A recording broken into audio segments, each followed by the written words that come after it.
Hello viewers, এটা দেখুন ওয়ালটন একটা 24 ইঞ্চি টেলিভিশন। একটা ওয়ালটন 24 ইঞ্চি টেলিভিশন। এ দেখুন সিগন্যাল বাতি জ্বলছে। এখন স্ট্যান্ড বাই মোডে আছে। স্ট্যান্ড বাই রিলিজ করার পরে দেখেন টিভিটার অবস্থা সাদা সাদা হয়ে কালো হয়ে গেল। এ দেখেন সাদা।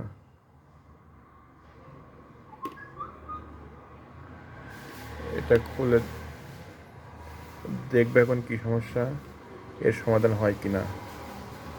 এর সমাধান হলে পরে আপনাদের ভিডিও দেখাবো যে কী সমস্যা হয়েছিল। দেখেন এটি কিন্তু এখন চালু আছে। দেখেন ডিসপ্লে কিন্তু চালু হয়ে যায়। দেখেন ডিসপ্লে চালু কিন্তু এই অবস্থা।